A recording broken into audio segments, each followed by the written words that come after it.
Hello everyone, welcome back to another episode of Francis Entertainment Center. Today's story is called All Dogs Go to Heaven. Enjoy the video.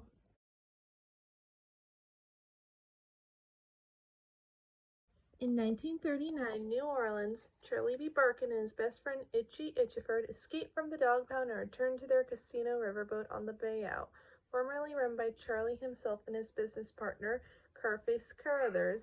Refusing to share the profits with Charlie, Carface persuades him to leave town with 50% of the casino's earnings. Charlie agrees, but is later intoxicated and killed by Carface by getting run over by a car. He is sent to heaven despite never actually doing any good deeds in his life, where he meets a whipped angel, here known as Annabelle, who tells him that a gold watch representing his life has stopped. He steals and winds it, returning to earth, but is told that if he dies again, he will not return to heaven and will end up in hell instead. After reuniting with Itchy, they discover that Carface has kidnapped a young orphan girl named Anne Marie, who has the ability to talk to animals and gain knowledge of races results beforehand, allowing Carface to rig the odds on the rat races in his favor. They rescue her, intending to use her abilities to get revenge on Carface. Though Charlie tells her that they plan to give their winnings to the poor and help her find some parents. The next day at the racetrack, Charlie steals a wallet from a couple as they talk to Anne Marie and become alarmed by her unwashed appearance. Charlie and Itchy use their winnings to build a successful casino in the junkyard where they live. Anne Marie, upon discovering that she had been used, threatens to leave. To persuade her to stay, Charlie brings pizza to a family of poor puppies and their mother. Flo, at the old abandoned church, while there, Anne Marie becomes upset at Charlie for stealing the wallet. She goes to the attic and wishes to live with the couple in the future. After a nightmare in which she is sent to hell for eternity, Charlie wakes up in the room only to find Anne Marie gone. The couple, Kate and Harold, welcome Anne Marie into their home, serving waffles while they privately discuss adopting her. Charlie arrives and tricks her into leaving with him. Walking home, Charlie is shot by Carface and Killer, but finds that he is unable to be harmed as long as he is wearing the watch, rendering him immortal until it stops running. Anne Marie and Charlie hide in an abandoned building, but the ground breaks and they fall into the lair of King Gator, an effeminate, oversized alligator. He and Charlie strike a chord as kindred spirits and he lets them go, but Anne Marie starts falling sick with pneumonia.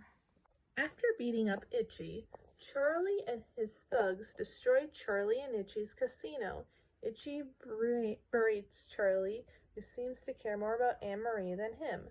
Charlie angrily declares that he's using her and will eventually dump her in an orphanage. Anne Marie overhears the conversation and tearfully runs away before she's kidnapped by Carface, and Charlie follows them. Flo, hearing Anne Marie scream, sends Itchy to get help from Kate and Harold, and he rouses the dogs of the city by his side. Charlie returns to Carface's casino, where he is ambushed by Carface and his thugs. They attack Charlie inadvertently, setting off an oil fire that soon engulfs the whole structure. Charlie's pained howls from their attacks summon King Gator, who arrives and chases Carface off. Charlie drops his watch into the water. However, he pushes Anne Marie to safety onto some debris and dives into the water to retrieve it, but it stops before he can get to it. Anne Marie and a redeemed killer are discovered by Itchy, Flo, Kate, Harold, and the authorities, and the boat sinks into the water. Sometime later, Kate and Harold adopt Anne Marie, who has also adopted Itchy. Charlie returns in ghost form to apologize to Anne Marie. The whipped angel appears and tells him that because he sacrificed his life for Anne Marie, Charlie has earned his place in heaven. Anne Marie awakens, and they reconcile. Charlie asks her to take care of Itchy and bids his sleeping friend goodbye. When Anne Marie goes to sleep again, Charlie reluctantly leaves and returns to heaven, where Carface finally arrives, having been caught and eaten by King Gator. Carface rips off his angel wings and halo while planning to get his revenge against King Gator by taking one of the clocks, until he is warned by the whippet again that if he takes the clock, He can never come back before being chased by her. Charlie watches Carface getting chased away until he looks and says he'll be back before winking and retrieving his halo.